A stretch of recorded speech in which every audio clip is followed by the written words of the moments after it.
10 seconds, Super.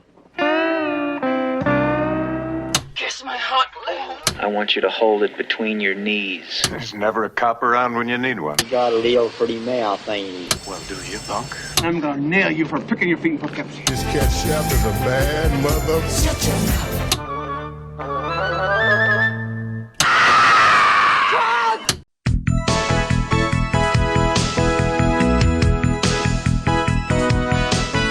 Welcome to Vintage Video's 12 Days of Christmas, where as a special treat this year, we'll be reviewing all of our Patreon poll options for December of 1973, overanalyzing what you've seen and spoiling what you haven't. I'm Patrick O'Reilly. I'm Jesse Bayless. And I'm Richard Wells. And today marks the 50th anniversary of the release of Day of the Dolphin on December 19th, 1973. It was written by Buck Henry, based on a novel by Robert Merle, directed by Mike Nichols, and released by Avco Embassy Pictures.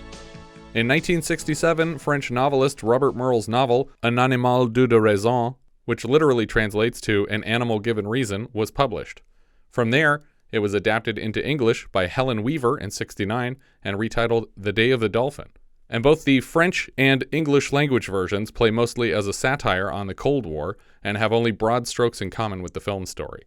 I will just mention here that the novel does not base its subject matter on the experimentations of neuroscientist John C. Lilly, whose works with sensory deprivation we saw adapted in the first season of this podcast into Ken Russell's Altered States, while the film adaptation seems to base George C. Scott's Dr. Terrell on Lilly specifically. I think we also mentioned Lilly in our review of Scanners, when they're making jokes about scientists working with dolphins as a tool of war. John C. Lilly worked for several years teaching bottlenose dolphins to speak English at a property on the Virgin Islands. Footage of the place, which came to be known as the Dolphin House, looks very similar to the center featured in this film. In a bizarre combination of this film and Altered States, the dolphin teacher, Margaret Howe Levatt, would conduct lessons while Lilly provided telepathic support from within a sensory deprivation chamber above the lessons. Telepathic support. Very helpful. Can I get that job? I provide... I was upstairs doing all kinds of brain work. You're welcome, by the way. Well, I fell asleep in a tank of water. Yeah. There's a lot of bottles floating in there with you. It wasn't this full when you got in. Most of this liquid is LSD. Recordings of their progress are obviously nowhere near the level we see in this film, and the dolphins seem only to mimic syllable counts and speaking patterns. Say, Margaret, Margaret.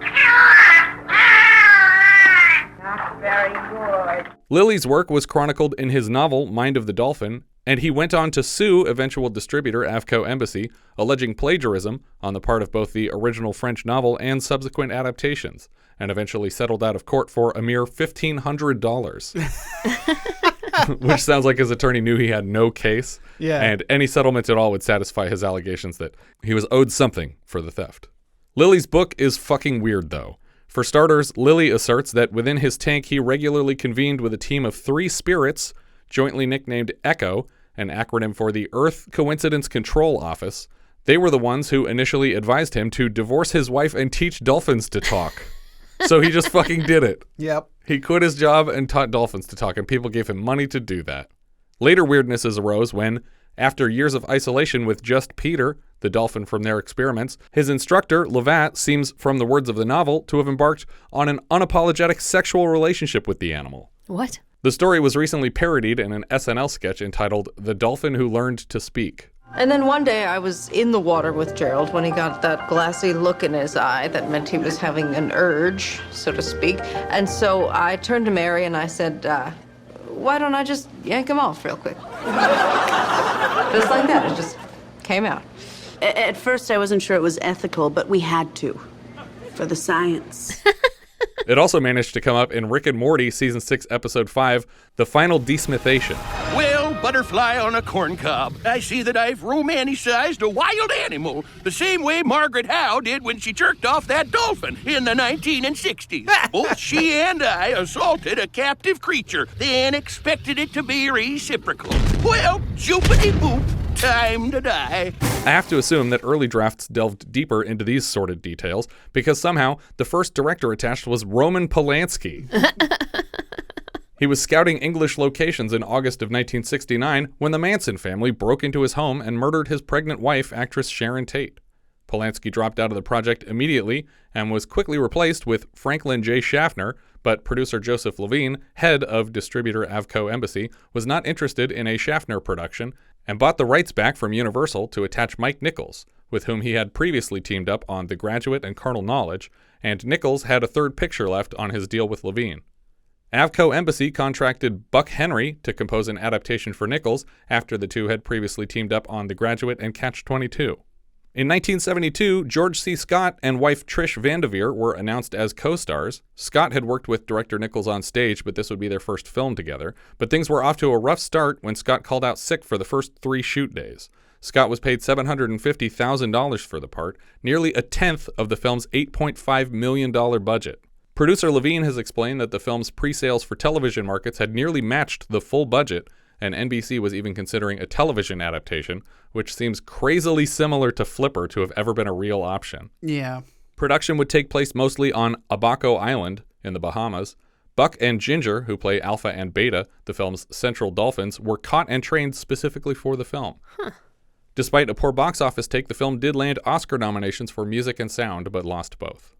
The opening credits unfurl under a dramatic score and close-up inserts of dolphins swimming in water. Suddenly, George C. Scott speaks directly into camera with a black background. That's how he starts every movie, is speaking directly into camera with some important backdrop. Well, also, the whole opening credit sequence is done with this horror movie score. Yeah. It's like this dolphin's going to murder a bunch of people. Get ready. Yeah. Can we make that movie? Yeah. So I was like, I've seen this film before. I don't remember it being Orca-esque. So ominous. Yeah. Yeah.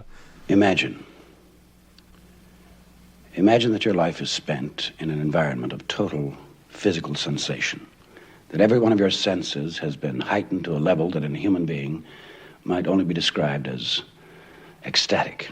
That sounds directly like Lily talking about the chamber again. We cut to slow motion footage of dolphins doing tricks in the ocean, catching plastic balls and throwing them to people standing on the land nearby.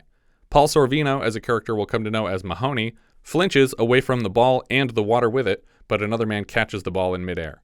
These same men are led to a platform on the water where a marine biologist holds up a card with a circle and a dolphin collects a hula hoop from the water. Next, he shows the dolphin a square shape and the dolphin collects a square floating in the water. Is it a couple of wavy lines? It is a star. Very good. You can't see these, can you? It puts the circle in the square hole. Oh, no! The man prepares to show the dolphin a triangle, but Sorvino gets them to show the circle again as a test. The dolphin looks at the circle and goes nowhere, and Sorvino smiles. We keep cutting back to George C. Scott telling us factoids about how intelligent dolphins are. They can communicate with each other across large distances. They have giant brains.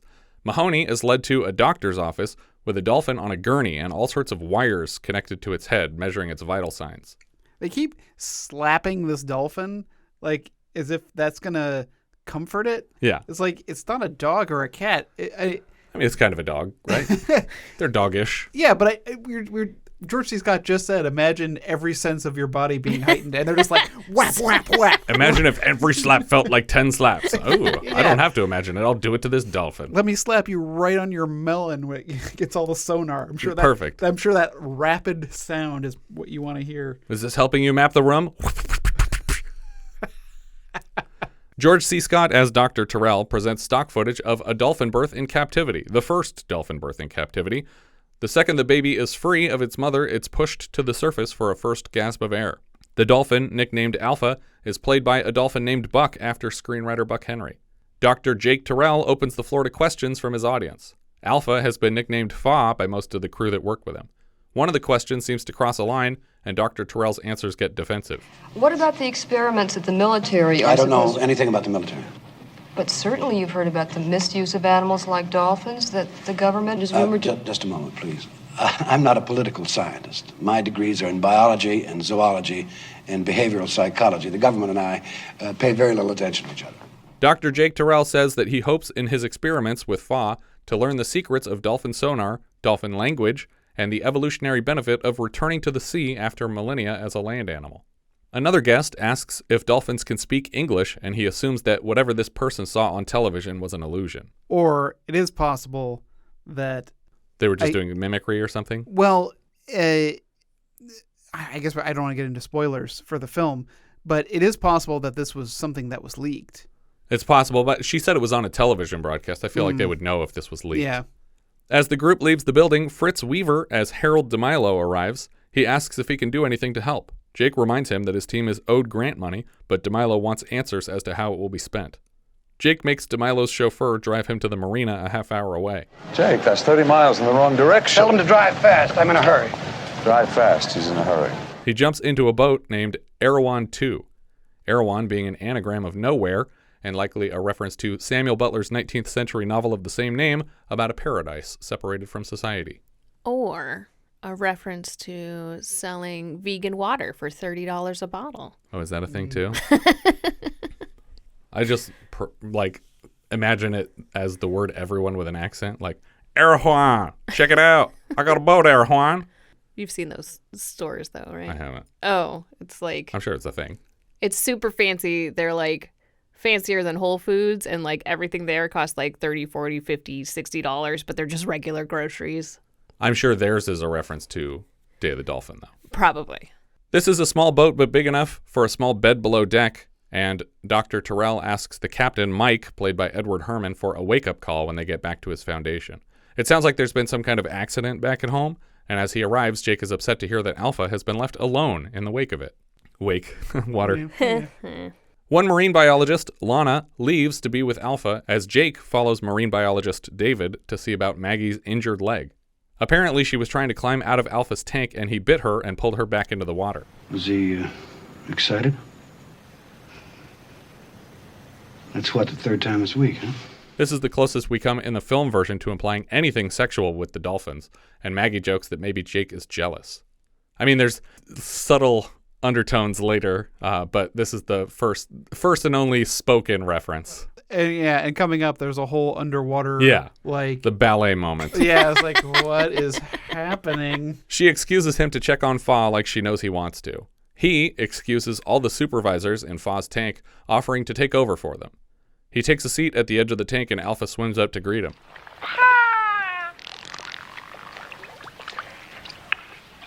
Well, Fa, you've had quite a day, haven't you?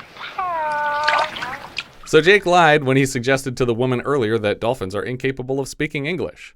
Do you guys recall the last time we heard a character emulating this particular dolphin voice? They were swimming in a swimming pool with a dolphin inflatable, and they were voicing the dolphin.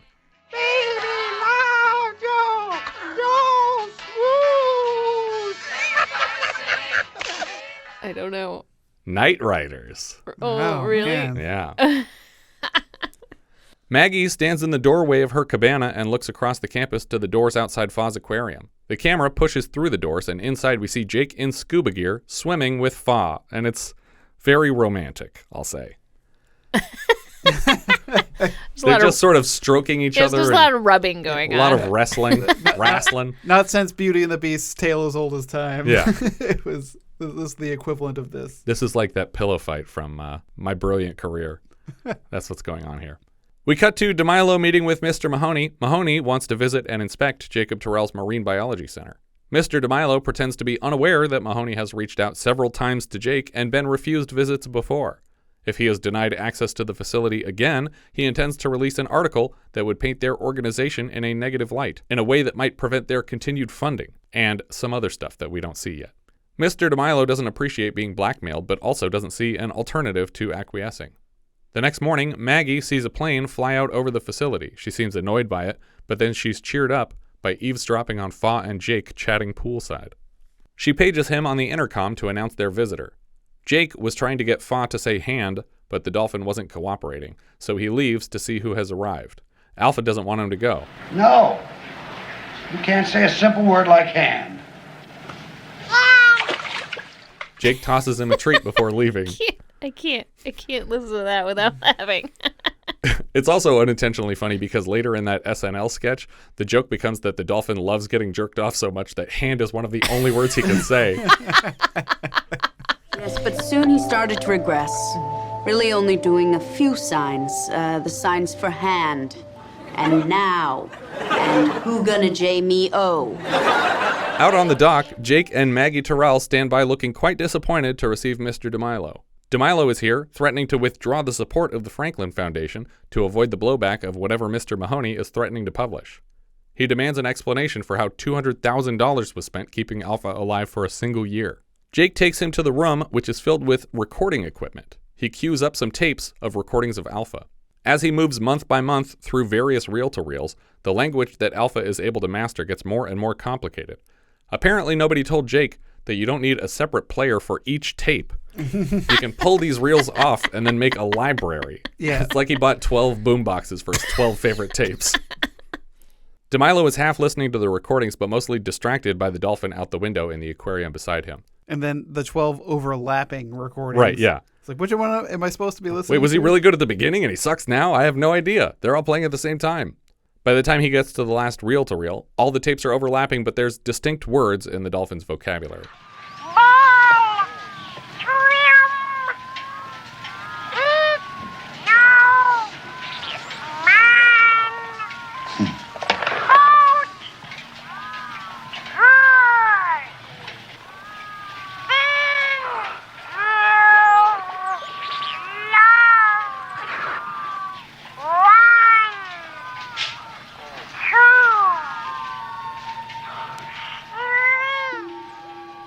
Why would you teach the dolphin the word car? Or tote. Like any of that.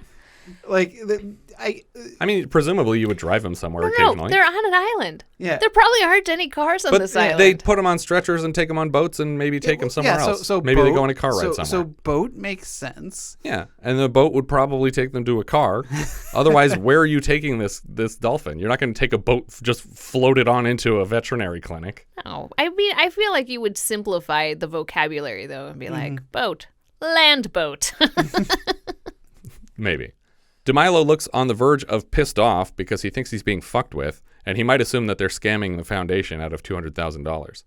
While DeMilo is here on the island, a second dolphin is being introduced to Fa's tank. This one is predictably named Beta, and they hope it will be a suitable mate for Alpha. Alpha is very excited as the new dolphin is pushed into his tank. The dolphins are fast friends, swimming together and leaping out of the water in sync with each other. DeMilo is satisfied that his Foundation is getting their money's worth from this research, and agrees to keep his progress under wraps. But in return, he asks for his friend Curtis Mahoney to be granted access to the facility. We can't hear Jake's response because the camera backs way up behind Maggie watching the men talk from her cabana balcony, hundreds of feet away. We jump forward in time a couple weeks, and Jake is arguing with Fa. It turns out the dolphin stopped talking the day he was given a mate. I'll tell you what I think it is. I think he's learning his own language from Beta. Must be a great relief.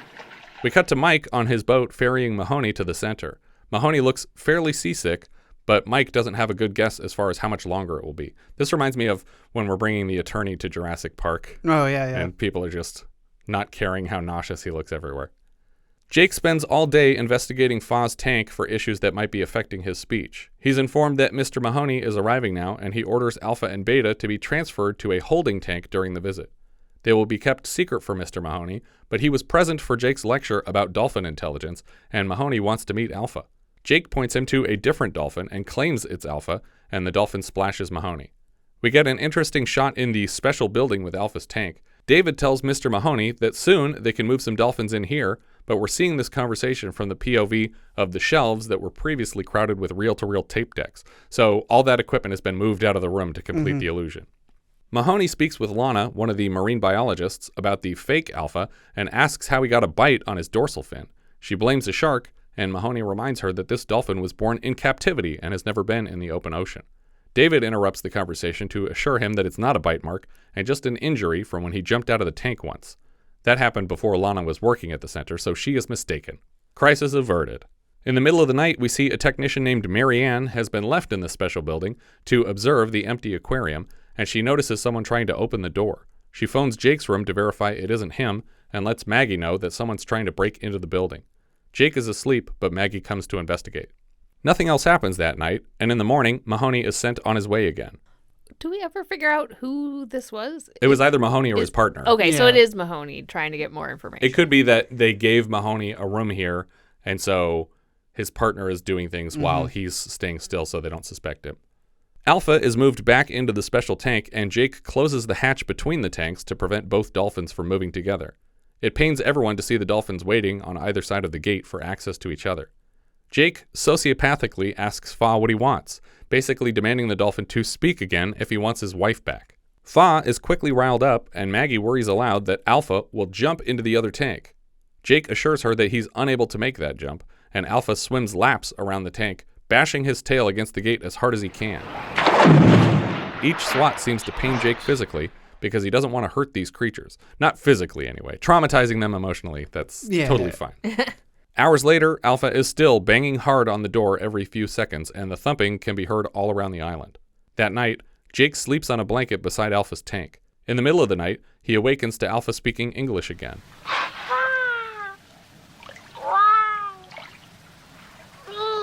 He's shocked by the fluent return of English.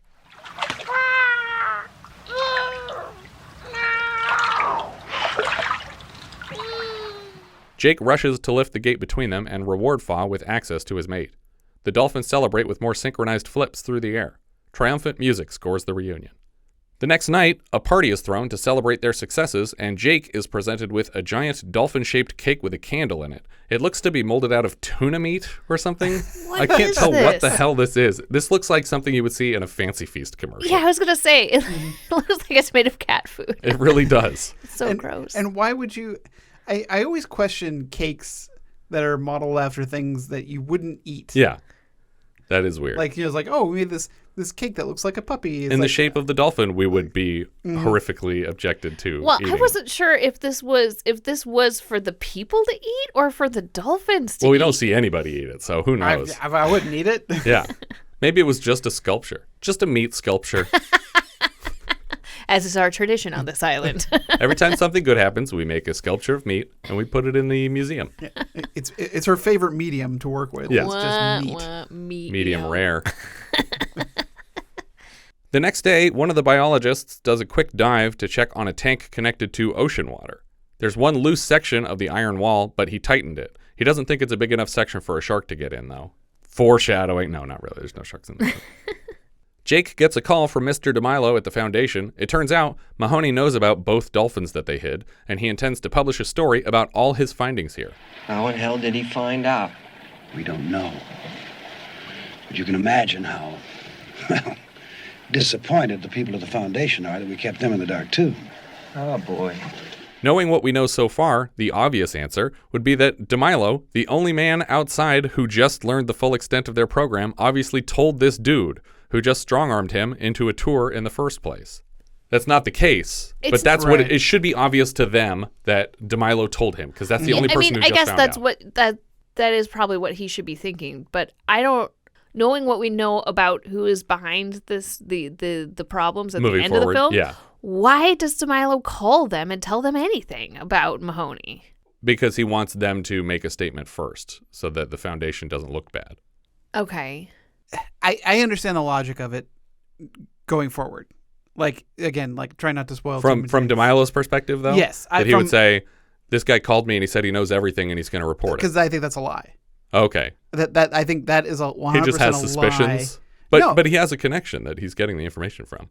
I think that he's telling this to Jake in order to push forward a plan to have this meeting with the council. Okay. The Franklin Council. To give them an excuse to come out to to get them off the island. Mm-hmm. Okay. Now that the secret's out at the Franklin Foundation, the board is very angry to learn they've been kept in the dark on these lingual developments. They will continue to keep things on the down low as best they can, and we cut to a boat pulling in by cover of night with Curtis Mahoney aboard. In their cabana together, Maggie tries to convince Jake that it's a good thing the secret is out. When she asks Jake to communicate his fears, they don't make a whole lot of sense. He's worried that the dolphins will become celebrities and sell out as spokespeople for cereal and shit. It's like, what are you really talking about, Jake? Because that sounds insane to me. I guess once the dolphins can talk, they're going to talk to other people that aren't me. Well, companies are going to want an endorsement deal. Yeah, and if the dolphins agree to the deal, then he's out of the loop. Yeah, I guess. Yeah, because at what point does the dolphin have exactly its own? That's when you put the thing in like one of those Britney Spears trusts where you're like, sorry, dolphin doesn't get to do anything for itself until it's 40. Then it can start making decisions. He only gives you one fish at a time. We'll give you 10 fish at a time. Yeah. They'll end up with a high-priced agent and a saltwater swimming pool in Beverly Hills. No, they won't need that. I mean, saltwater swimming pools in Beverly Hills would probably happen, but... Yeah, but wouldn't that suck compared to what they have, which is like an island with access to the ocean? Like, if couldn't Fa, if he had his own rights, say, like, release me. Release me into the ocean, where there are infinity fish for me to enjoy. He luckily, Jake has not taught him those words. Yeah, he knows nothing of freedom. I can't have people tell him that he's a slave. It's the allegory of the cave. Yeah. In the allegory of the people in the cave by the Greek guy. That's from They Might Be Giant song. She reminds him that he spent months and years teaching these dolphins to speak English. He clearly did that for some reason beyond just having conversations here. Like, couldn't you just find a person if you were so desperate to talk? We should have become like them. Like what? Like what they are. Instinct. And energy. And let them go. Send them back to the sea. He doesn't think they'd survive long in the ocean anyway, which doesn't make sense later, but yeah. Okay. Mahoney has to cut his way through dense forest to get back to the center after making landfall on the opposite side of the island. He brings with him another man, and the two squat with binoculars and a canteen to spy on the Marine Biology Center. DeMilo and 4 other members of the board are seated in a row watching Jake work with Fa. One of the judges, Dunhill, is invited to speak with Fa. He asks why man is good, and Fa answers with just the word smooth, which is unsatisfying to the asker. Another member of the board, Schwinn, played by Severn Darden, asks the dolphins what they think of sharks, but Fa has never met a shark, and Beta doesn't understand English. This is just a dolphin. You don't need to talk to both of them. The dolphins freak out because Beta knows what a shark is, and she's afraid of it. So apparently, somehow Fa, without knowing what a shark was able to translate the word into dolphin for her? Yes, I'm assuming that's what's happening. That makes no sense. Well, but they might already be training her in some way, right? Maybe. Yeah, it does seem like she at least understands English if she doesn't speak it yet. The ultimate test would be to teach her words that Fa doesn't know to see if she communicates those words to him and he learns them. Like freedom. Yeah. I was going to make a joke about he already knows the word release. Believe me. Oh. Yikes. The next judge, Ben Wallingford, lies to the dolphins that there's a shark in the tank, so B jumps over the fence into the open ocean. Mike jumps into his boat to chase her down, but Jake asks Fa to handle it. Fa! Fa, bring B here now! But this guy's such an idiot. He's just like, now, what if there was a shark? And he's like, don't say what if there, like, they can't understand hypotheticals. And he's like, okay, fine. How about this? There's a shark in your tank. It's like, okay, way worse what you're doing now. Fa swims out to B, and the two jump back over the fence into the tank together. He reassures them there are no sharks here. Mom, say him now. Wallingford is offended to be called a liar by a fish, and Jake advises him to stop contributing to the demonstration. Are you telling me? I'm telling you to shut up. Ben. And I know they're not fish. They're cetaceans. The rest of the board echo Jake's sentiment because they can tell Wallingford is an idiot. Dunhill asks if these dolphins were released into the ocean, would they teach other dolphins to understand English? Jake says Fa is only teaching B so that Jake can speak with her. There would be no reason to teach dolphins in the ocean to speak with Jake if they will never encounter him. One of the judges asks why he speaks English, and Fa says he loves Pa and hugs Pa's leg. Shortly after this discussion, Jake is summoned largely against his will to a press conference to discuss his findings to the public. And he wants to beat Mahoney to the punch by saying everything that they have because he thinks that they're going to twist the words of what he's doing here and make him seem like a psychopath when all he's doing is teaching dolphins to talk and ostensibly doing LSD in a big tank of water when no one's looking. Maggie offers to go with him. It sounds like Jake is taking the opportunity to voice a lot of his discomfort with how the Foundation treats his research. While he's away from the island, a man with a cigarette sneaks into the building that houses Alpha's tank. This is Mahoney's partner from earlier. He waves a flashlight around the control room and meanders the corridors of the building. He stands at the edge of Alpha's tank for just a moment when suddenly the lights all flick off and he's either hit hard enough or shot so that the back of his head explodes outward, and we hard cut to an alarm blaring the next morning. But it's not about him. It's a phone ringing. It just sounds like an alarm because there's only one phone on the island. Right. It's got to ring real Very loud. important that people answer it. One of the biologists, David, answers a phone on a post in the middle of the center, and we hear his half of the conversation with Jake. It sounds like he's asking David to do something that seems inadvisable, so David is asking for confirmation and trying Jake's patience. I'm not arguing. I said, I'm not arguing with you. I just don't understand why. Okay, I got it. We cut to Jake in the waiting room at Mr. Simon's office where he's being made to give a speech. It's important to note while David is on the phone, there's a boat that's anchored off the shore. Right. They are running behind schedule, and Jake is approached by Mrs. Rome, Mr. Simon's executive secretary, here to explain the delay. Simon has allegedly been hospitalized, and DeMilo is with him now. Jake is not buying the story, but unclear if he would be any less mad if Simon and DeMilo were actually in the hospital, because he just seems like a grumpy old dude. He suspects he's being toyed with, and the press conference has been canceled for at least a week. When Jake and Maggie get back to the facility, he learns that David was either called by someone posing as Jake or faked the entire call, and Jake is upset about the actions taken in his absence. It's clear they tricked him into leaving the island to sabotage the place while he was gone.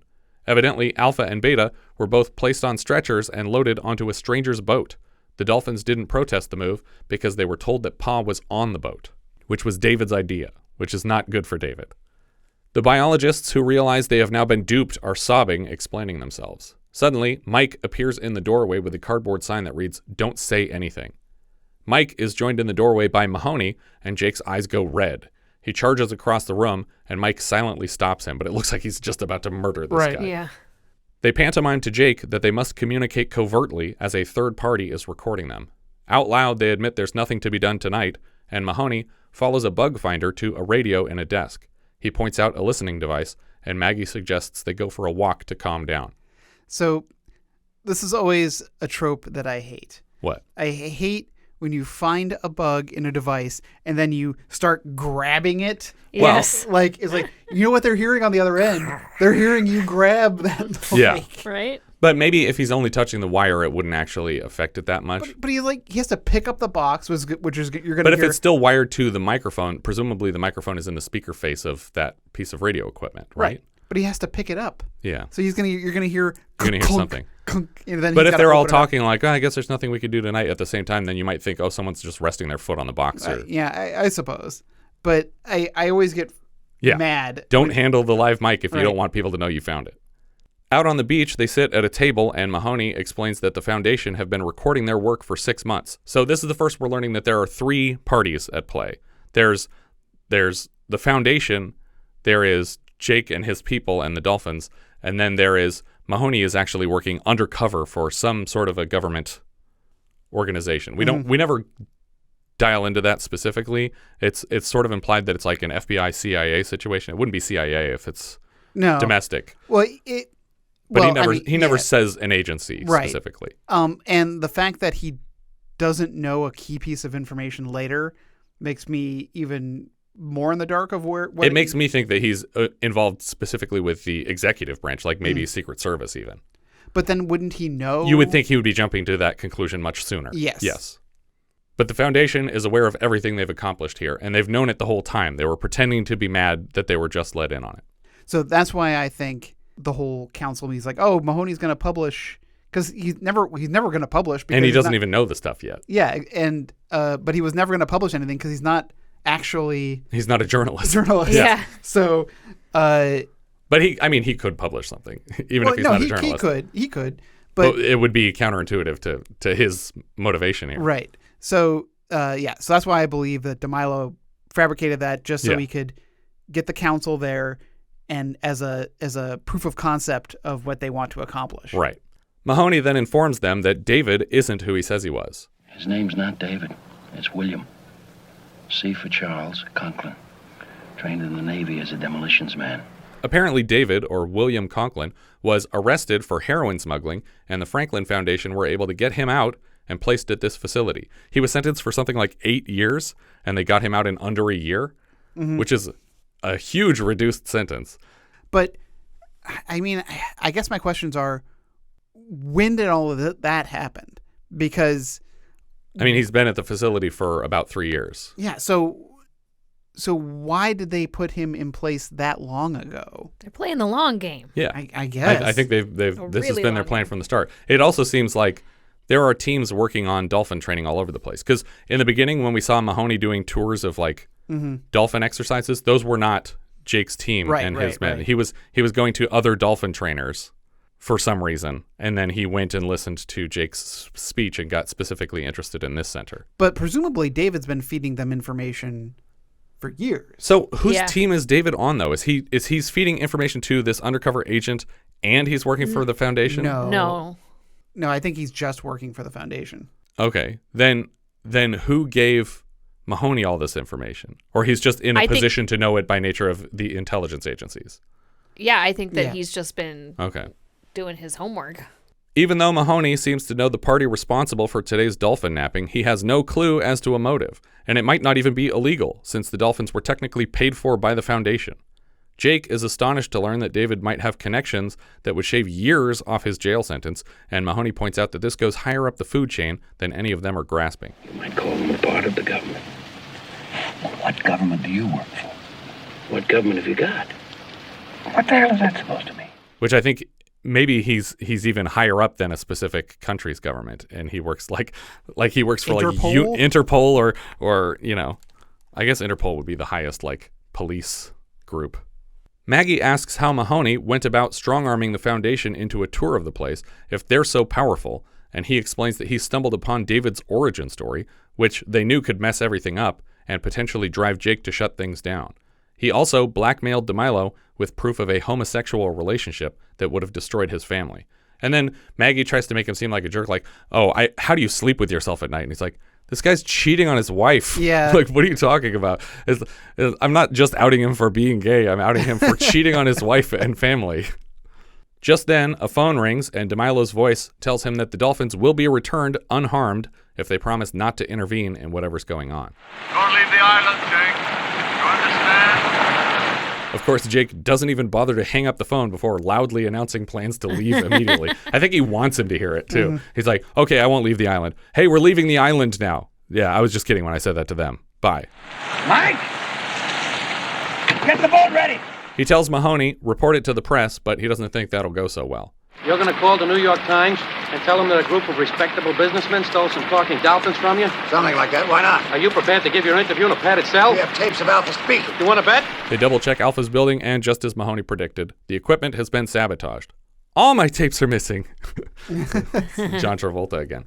We needed that scene of him putting reels on all the tape players and like turning them all on, but it's just static. Yeah, now I want to see the end of Blowout, but when the killer pulls back the curtain, it's like a dolphin sound. It's a good scream. Or just the scene of John Travolta putting all the reels on, but it's all the dolphins. Every clip. It's not static anymore. It's just It's just all the 12 overlapping tapes. Right. Oh my god! Now I have to put that on. That's going on the Twitter. Mahoney flips on a light to survey the damage to the room and reveals the man whose head was busted open earlier, floating upside down in the tank. But the water's not all full of blood. You would expect it to be dark. Well, I guess it's being filtered and processed. So I guess eventually the body would eventually coagulate. Yeah. Apparently, this was a friend of Mahoney's doing a little investigating on his own when he was killed by the high-powered dolphin nappers. We cut to the open ocean where David lies again to Fa and B that they will see Pa in the morning. The dolphins are resting in stretchers and water is being poured over them. The next day, we see David demonstrating the functionality of a limpet mine, and as the camera pulls back, we can see that the explosive will be released from a harness strapped to a trained dolphin and then magnetically fastened to a ship from underneath. As the camera floats around the room, we see that all the men from the Franklin Foundation board are here observing this presentation. They didn't all need to be here for this. This was a needless risk for them to all be here at the same time as what's going to happen happens. I mean, I guess it's just to show that it's not the work of one individual in the foundation. It is the entirety of the foundation. But back at the center, it finally occurs to Jake that the dolphins have no hope of surviving whatever mission these villains have in mind, because as long as these dolphins can talk, they pose a threat to the operation. Maggie is horrified to see the power they've imbued these creatures with transformed into a liability. We see the dolphins released off the side of the boat with a little mine backpack on, and they're sent off to a practice target. Like the experiment with the shapes before, the Dolphins are sent to attach their payloads to a boat bearing the flag of the office of the U.S. President. The boat has a man on board to supervise, suggesting these are not live mines. The Dolphins pull off the mission without a hitch. Fa is getting impatient with Pa's absence, and Ben Wallingford, the asshole who kept lying about sharks in the tank, lies again that Pa is here and everything is great, so Fa starts freaking out. B is lifted to a higher deck of the ship, which distresses Fa further, so Wallingford starts loading a rifle, intending, presumably, to shoot the only talking dolphin in the known universe. Yeah. The team start blasting with 4 or 5 guns at once and succeed only in scaring Fa away. I was amazed that David's not at least like, guys, we waited 3 years for this dolphin to be able to talk. I don't even know why. I don't even know why it was important that the dolphin could talk. That was going to be one of my questions. It's just like, were these guys just after any old trained dolphin that they could convince to go near a ship? Yeah, they could use the dolphin that got the triangle and circle and squares right from the beginning of the movie. They didn't need Fa for this. That was going to be, my big question is like, why isn't there not a scene of him trying to explain? Well, I mean, I guess they do tell B in a little bit to find the boat. So like, I think that she does understand English. Yeah. And it just makes their job easier. Yeah. But why would you want to get rid of your backup dolphin in case the first one doesn't work? Right. Why would you intentionally try to kill the smarter dolphin? And none of them are showing any hesitation like, no, well, we have to shoot it now. And it's like, why do you have to shoot it right now? This is not I think because they won't perform their task with the other one around. But he was already leaving. Why do they have to kill him? Like, is Fa going to call the police and say he might that there were people that put a bomb on my back and made me? No, he's going to say they had a ball. I went to the flag, and the police are going to say, I don't know what. This go talk to Aquaman. Sorry, I don't get it. Also, it's this plan is very like sloppy. Yeah. In that it's like, now go find the boat that has this flag. Oh, great. I'll only search for hundreds of square miles for this one boat somewhere. Well, they know where it's going to be. It's supposed to be in this rich bay like area. Right. So there is a limited area in which the fancy boats are. But are they going to say like it's that way? Yeah, I would think it would be like within sight almost. Yeah. Like go that way. But if it is within sight, there should also be Secret Service boats and helicopters. And this boat should be well protected even from a dolphin. Also, why are these mines on a timer so that they explode? Why do they even come off of the harness? Yeah. Why not just have the dolphin just clink, touch it boom. and it's like, oh, I'm stuck here until this thing goes off. Yeah. Like you don't need the dolphin to survive this. If the thing works, then you don't need the dolphin to come back. Jake and Maggie start releasing their other dolphins into the ocean, and back on the bad guy boat, Fa has escaped unscathed, but Wallingford doesn't seem worried at all. They'll pop down to Dr. Terrell's place and kill everything there, assuming he means people and animals. It's just we're gonna clean up behind ourselves. At this point, I assumed we'd get an Escape from the Planet of the Apes moment, where the other dolphin that they just released would get killed in Fa's place when they mistake it for the one that can talk. Back at the facility, Mahoney wakes from a dream and seems to have struck on a terrifying theory. He wakes up Jake to suggest that the dolphin nappers might be headed to Andrews Bay. Have you ever been there? A lot of rich people go there. Catch fish that they don't eat. They get natives to bait the hooks for them. It's very exclusive, no? Millionaires, and movie stars, retired gangsters. President? Yeah, so? I said retired gangsters. Yeah, same thing. Do you remember the last time we saw people that were paying to have their hooks baited in the Caribbean so that they could go fishing and claim that they caught something huge? Was it the island? It was the island. That was quick. Thought I was going to need to go through so many more clues. No, I was like, no, the island is every frame of the island is burned into my brain. So I'm imagining an animal getting through a protected area that a man or a boat couldn't penetrate. I feel like the president's ship would be outfitted with sonar, and they would notice a dolphin approaching the ship and be at the ready for something. If they saw a bomb on a dolphin. Because you would have to have something to protect you against divers coming aboard. Yeah, there would be a sharpshooter on this boat, and they would be looking for things. I noticed, though, that the plan makes no use of their ability to speak. And in this case, the talking is really only a liability because it turns a mute killing machine into a live witness. Use different dolphins. The theory is interrupted when Mike spots Fa on the horizon swimming to their center. They rush out to meet him as he hops the fence into the large outdoor tank, and we cut back to the boat as David puts the finishing touches on the real deal, a live limpet mine. We cut back to Mike's speedboat, following Fa back to the scene of his escape, and Mahoney complains that they won't make it in time at this slow speed. He suggests throwing his buddy's corpse overboard to make better time. I don't know why they would have brought this body on the trip anyway. Did they need to bundle their face-off with the terrorists and a trip to the morgue? Surely there's better places to store this body back on your island. Yeah, I had a feeling that they maybe needed a fall guy. Oh, okay. It's just like stand him up at the front of the ship. Yeah. We're just gonna put him at the boat helm and just drive it into the yacht. But it can't be. I killed that guy. When Jake realizes how desperate Mahoney seems, he decides to just send Fa on the mission alone. He tells Fa that the ball on B's back will hurt people, and they should not attach it where David and the board tell them to. Fa, stop me now! The men don't have enough gas to get anywhere except back to their island, so they turn around and just hope Fa saves the day. We cut back to the terrorists as David is waving the presidential flag in B's face again. B want Fa. First B find boat. Put ball under boat, then come back see Fa. B find boat now. She swims off in the direction of a boat with the flag in the distance. The rest of the terrorists just wait in the boat to hear an explosion. Outside, Fa and B are reunited. They swim so powerfully toward each other that I was almost certain they would collide hard enough to blow each other up. Instead, Fa communicates with B in their own language, and then they loop back under the terrorist yacht. David hears a magnetic click underneath them and peeks out the window to see Fa and B retreating bombless toward the horizon and delivers the most perfectly understated line of the film. Oh, shit. And boom! The ship blasts full force into the sky like a mushroom cloud the exact diameter of their entire boat. Well, that mine was just packed full of explosives. Yeah. I mean, he every square inch of the inside. Yeah. We cut to the office of Mr. DeMilo as Mrs. Rome enters and wordlessly delivers a message summarizing the incident and then leaves. He crosses his office to shred the paper.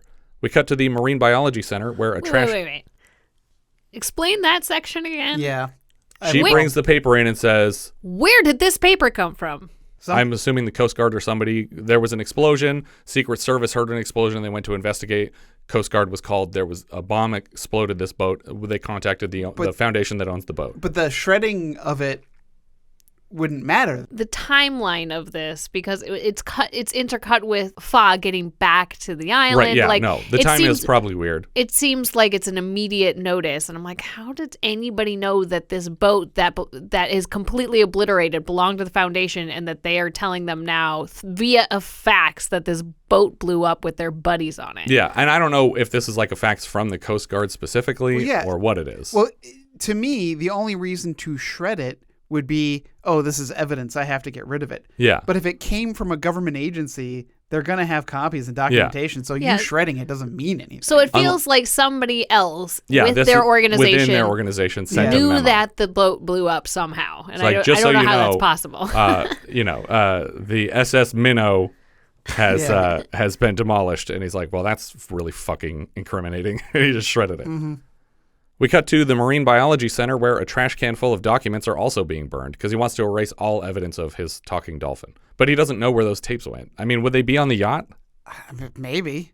Also, thanks, like as far as like the marine biologists who were there with him, it's like, well, thanks for wasting 4 years of my life on nothing, on something that I could never tell anybody about. Can't even put it on my resume because you made me shred all of my resumes. Mahoney warns the team that something is coming toward them in the water, and we see Fa and B have made it safely back to the facility. They hop the fence into the big tank, and Jake asks in Fa's words what happened to the ball. After a bit of back and forth, Fa has communicated that the ball, the terrorist ship, and their former employee David are no more. They have ceased to be. Fa, where is David? And the other men, where are they? I love that it knows to say it in a sad voice. Yeah. I'm sorry. Whoopsie. Good luck charging me with any murder. Mahoney warns them that this is not over. There are men above these dead men who will come to finish the job, and they need to leave now. Pa decides that if Fa and B are to survive whatever happens, they need to leave the human world forever, and we get a sort of precursor to that Harry and the Henderson scene where Lithgow is pleading with the monster to leave for his own good. monster? Yeah, he's a monster. He's not a monster. He is inarguably a monster. Pa and Ma go to land. Fa and B go to water. Fa not see man, not talk to man. Not talk. Swim, eat, play, not talk. The seaplane from the Franklin Foundation begins to circle them overhead. And I thought that we were going to have a moment of DeMilo just like firing a rifle out of the plane at them, like, die.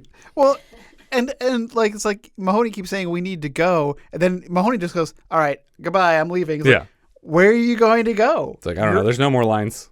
I'm going to take your only boat, and I'm out. Me and my dead buddy.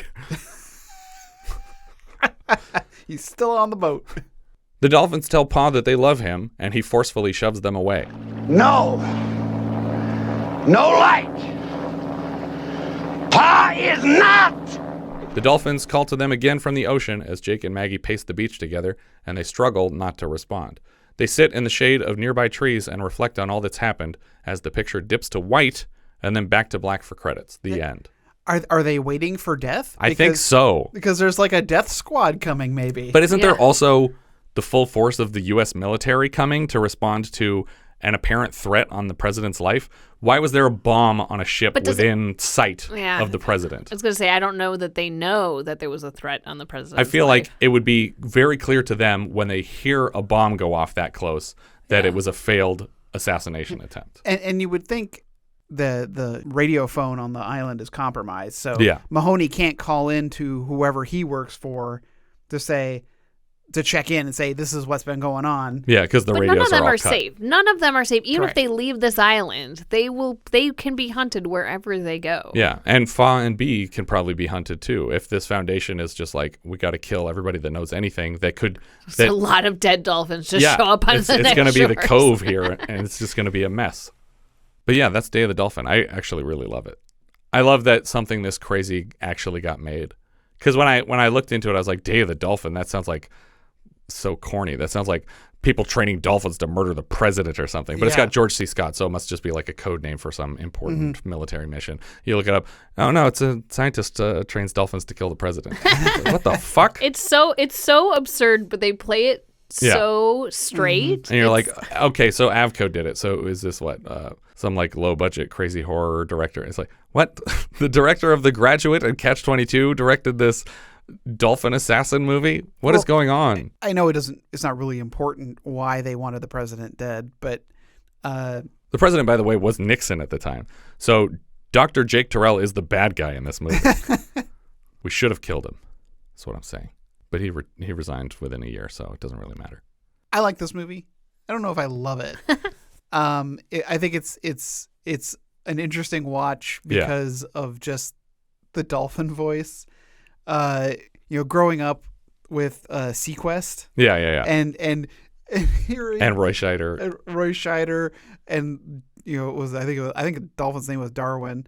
But for some reason, what I love about Sequest is instead of teaching the dolphin to speak, there are sensors in the tank that translate it into speech. Yeah. But it translates it into dolphin's voice speech. So it's like, Bridger. It's like, why wouldn't it just have a normal voice if it's translating it into English anyway? Yeah. That'd be funny if Stephen Hawking specifically spoke in dolphin voice all the time, just for no reason. I really do want that, though, for Stephen Hawking, that he has buttons that he can change the voice of to do whatever he wants. For sure, he could. This is me as a ghost. That's what he sounds like now. Because he is a ghost. Get it. But yeah, it's a kooky movie. Yeah. I think that Mike Nichols is a decent director. I think this is a weird choice for him, and I think that his heart wasn't in it, and he was fighting with George C. Scott the whole time, and so it didn't turn out how it could have been. I think if Roman Polanski had stayed on, that this movie would have been insane. Like, it would have been like straight up dolphin sex scenes in the water. Like, it would have been more about the the psychology of it and the craziness of teaching these animals this stuff. Well, because it wouldn't have been Buck Henry writing it if Roman Polanski. Right, and there is a draft of the Polanski version, which Polanski wrote on. And I tried to find it online. There's a copy of it in a library in Chicago, but you can't access it through the internet. You'd have to go in person. Mm. But next time we're in Chicago, we're going to read all the dolphin the Polanski dolphin porn. I'd like to check out this script and take that box of Kleenex, please. Yeah. For the tears. I heard it's real sad. Also worth mentioning, there was also a vague Day of the Dolphin reference in Simpsons Season 12, Episode 1, Treehouse of Horror 11, Night of the Dolphin. It opens at the Marine World Aquarium, no longer educational, ! Lisa notices after their big show that the star dolphin Snorky is being abused by the staff and patrons, and releases him to the wild, Free Willy style, jumping over a jetty and Lisa, to rejoin his friends in the ocean. Little does she know, Snorky is actually the king of the dolphins, and immediately sets in motion a plan for revenge. A circle of dolphins reenact the cold open of the first Jaws film by killing Lenny during a night swim. Bottlenose bruises, blowhole burns, flipper prints. This looks like the work of rowdy teens. Lou, cancel the prom. I love that Lou has the authority to cancel the prom. The dolphins flop out onto land and march in formation, standing on their flippers. They tear through Springfield, killing stock characters like the sea captain and the Krusty Burger employee, and eventually Kent Brockman is reporting on it, but they infiltrate the newsroom and change the story. Did I say killer dolphins? I meant killer Italians. Gray, bottle-nosed, intelligent Italians. Intelligent Italians? Something's wrong. The leader of the Dolphins hijacks a town meeting to address the crowd in the voice from this film, at least at first. Snorky. Talk. Man. I'm sorry, let me start over.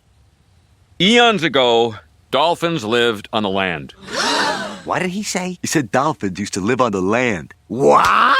Snorky goes on to suggest that humans forced them into the sea, and it's time to trade back. Walking out of the courthouse, we get a Birds reference as the humans file slowly through a crowd of angry dolphins, squeaking and clicking at them menacingly. Jeez, so many dolphins. Ultimately, the Springfieldians. Springfieldianites. Is it? Is it?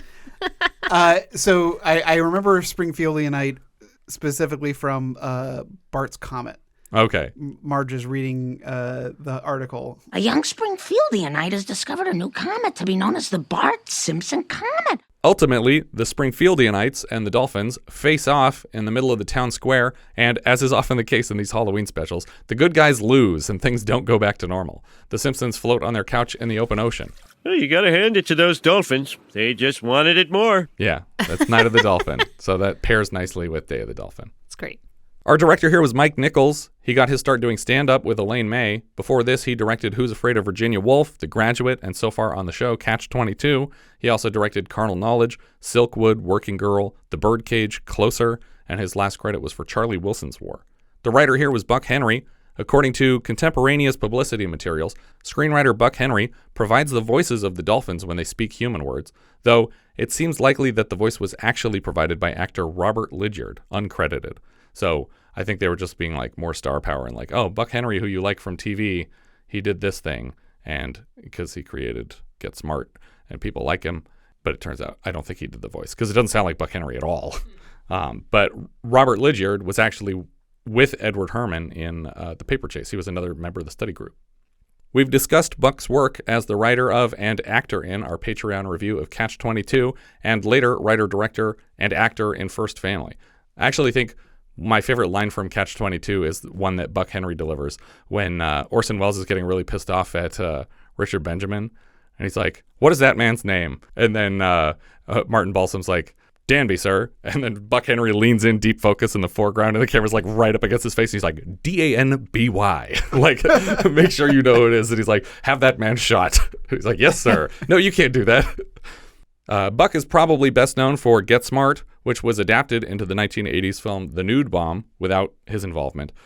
He's also appeared in Gloria as a bookie whose son is entrusted to the care of a badass neighbor lady. He also wrote The Owl and the Pussycat, The Graduate, What's Up, Doc, and Heaven Can Wait, which he co-directed with Warren Beatty. One of his later roles was as Liz Lemon's father, Dick Lemon, on 30 Rock. Wouldn't be a lemon party without old Dick. Which is also kind of funny because his 30 Rock co-star Tracy Morgan is on record claiming that Day of the Dolphin is his favorite movie of all time.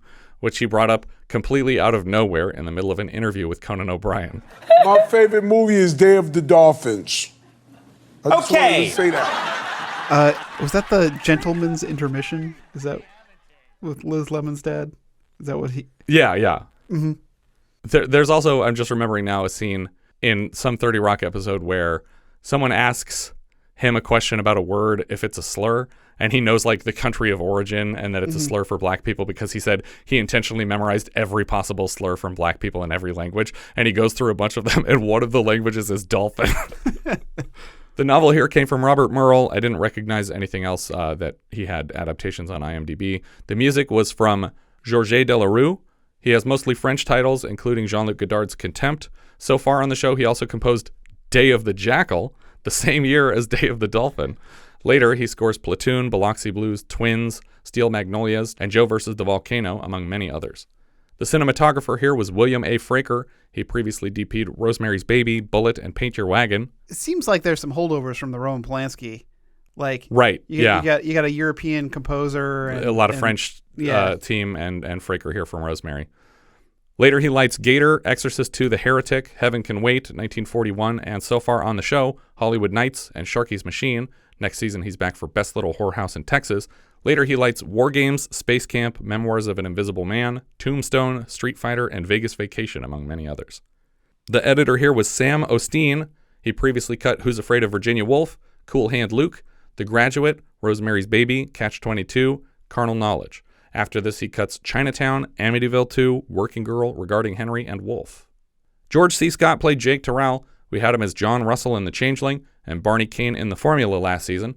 We saw him last in our final 1981 title, Taps, as General Bache. He's also General Patton in Patton, General Turgison in Dr. Strangelove, and Burt Gordon in The Hustler. Later, he's John Rainbird in Firestarter, Kinderman in Exorcist 3, and he voices McLeach in Rescuers Down Under. Yeah, he does. Joanna! Also, can't scuba dive well. No. So, and every time he's in the water in this movie, he's swimming. Like, he's moving his arms. Mm-hmm. And you don't do that when you scuba dive. It's all leg You work. propel yourself with your legs, and you generally just keep your arms, like, at your side or crossed or behind your back to keep them out of the way. You don't use your arms, and he's swimming in every scene. I can't put my arms down. I don't know what to do with my hands. Trish Van Devere played Maggie Terrell. George C. Scott had just left his wife, Colleen Dewhurst, for her, after all three had worked together on the last run. She had previously appeared in The Landlord and Where's Papa. She co-starred with Scott in The Last Run, The Savages Loose, Movie, and so far on the show, The Changeling, and we also had her as the lead in 1980's The Hearse last season. Paul Sorvino played Curtis Mahoney. Jason Robards was evidently up for a role in the film until a near-fatal car crash took him out of contention, and most people suspect that it was the Sorvino role, but he feels like a weird fit for Mahoney, and I might have guessed the DeMilo part. Or even the jerk from the Foundation. Oh, sure. Well, that would be a problem, though, because then he'd be like, even when he's an asshole, he's charismatic. I'd be like, yeah, there is a shark. Fuck you, dolphins. We just saw Sorvino and Edward Herrmann together in Reds this season, and later they show up in Oliver Stone's Nixon together. Before this, he was in Where's Papa with Van Devere and Oh God, and we've seen him so far in Cruising, and he's back later in The Stuff, Dick Tracy, Goodfellas, The Rocketeer, and Bulworth. John Dehner played Wallingford.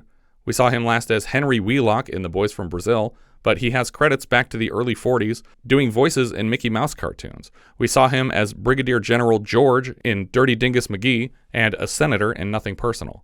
He might actually have my favorite line in Dirty Dingus McGee because I think he's the guy who says, like, circle the wagons. We ain't got enough, sir. Well, make a half moon. Severn Darden played Schwinn. He was Jehovah, the preacher in The Vanishing Point. He's also Culp on Conquest of and Battle for the Planet of the Apes. We've seen him so far on the show in Small Circle of Friends, Hopscotch, In God We Trust, and most recently in Saturday the 14th as Van Helsing. I actually really like him in Hopscotch, though, where he's like, like Walter Matthau is pretending to be someone named Mr. Murderer or something like that. Like, he picked a fake name and a weird accent. He's like, you can skip the accent. It's terrible. And he like slides his money clip into the drawer, and like Walter Matthau's like, oh, I just meant to give you the money. I didn't mean to give you the clip. I really love Severn Darden, but I hate IMDb's profile picture of him, where he's like wearing like a cap and ski goggles. Get a better picture of him up on there, please. He's great. Elizabeth Wilson played Mrs. Rome. We've seen her in back-to-back Lily Tomlin films, 9 to 5 and The Incredible Shrinking Woman. She was also Mrs. Braddock in The Graduate, which I think is the mother of the Dustin Hoffman character. Dustin Hoffman, who we'll see tomorrow. Mm-hmm. She's also the mother in Catch-22, and later she's Abigail Craven in The Addams Family.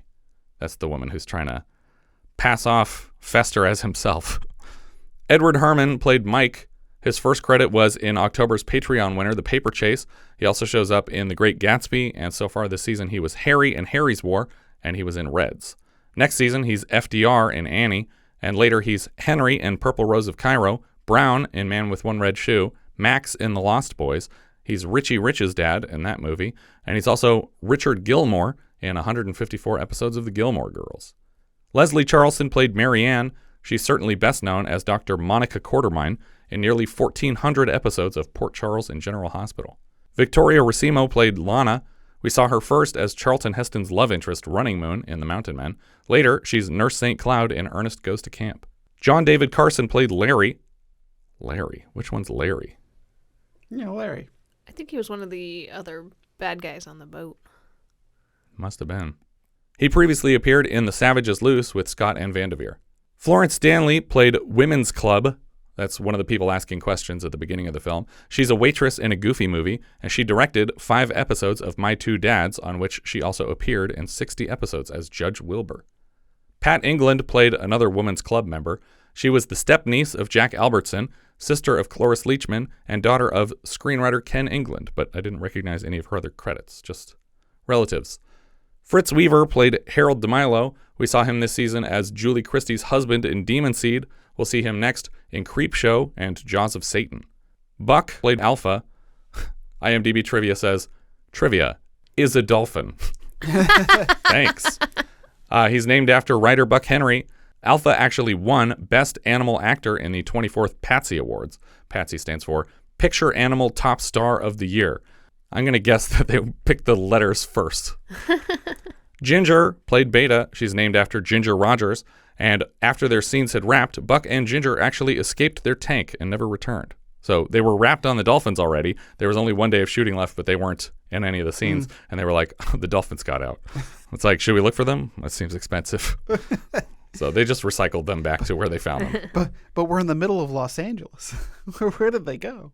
I don't know. They fell out of my car because they didn't know what it was called. Because we didn't teach them that word. Robert Lydyard played Alpha, voice uncredited according to IMDb. He was O'Connor from The Paper Chase. He was in that same study group with Edward Herrmann in that movie earlier this year. I think that's everything for Day of the Dolphin. If you have any thoughts you'd like to share, you can find all our socials at linktree/vintagevideopod. Thank you so much for listening, and I hope you'll join us tomorrow when we'll be discussing Papillon, which IMDb describes like so.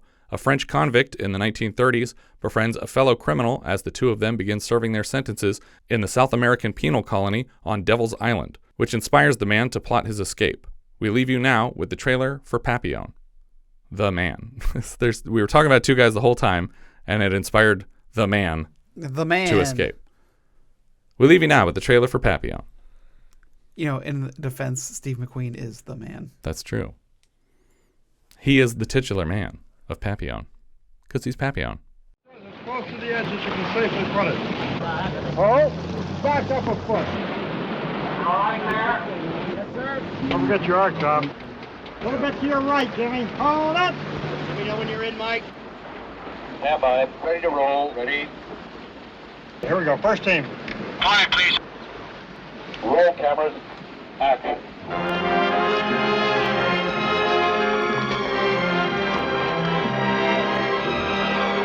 After 5 years as an international bestseller, it comes to the screen. Unquestionably, the greatest adventure of escape ever filmed. Steve McQueen, Dustin Hoffman, Papillon.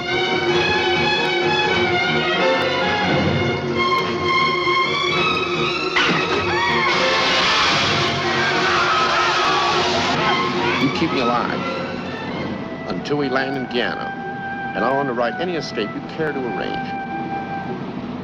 Done.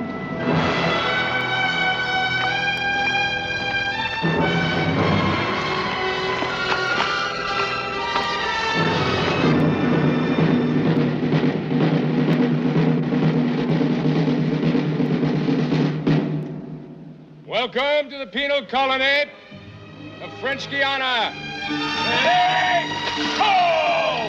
Whose prisoners you are. Get moving! And from which there is no escape. How much would it cost? 3,000 in advance, which you pay to me, and I pay to Pascal, who provides everything. You double-cross me, I'll kill you. How much you charge to send this one as far as Panama? Guard, come here a minute.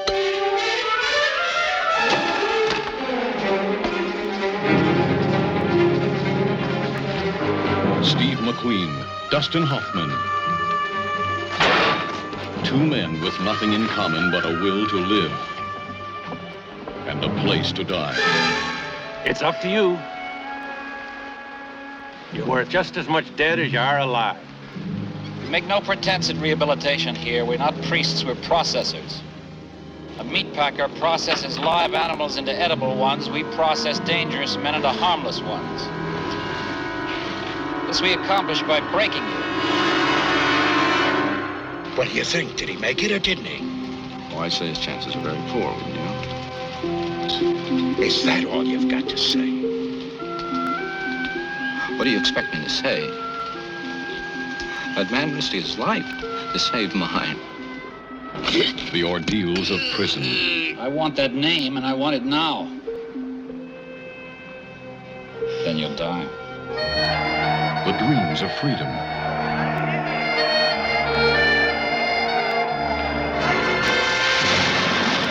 The dangers of escape.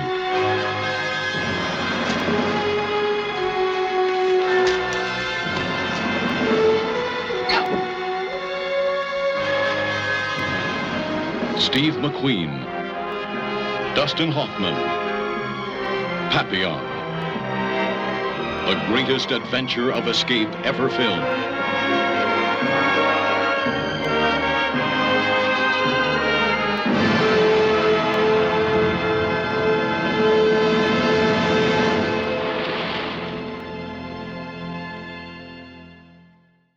Pa! Well, you've had quite a day, haven't you? Pa! Ball! Swim! Eat! Now! Man! Goat! Car! Love! 1, 2, 3, 4, 5, 6, 7, 8, 9, 10, and Pa! Give B! Pa! Give B! Fa want B now! Man say thing not!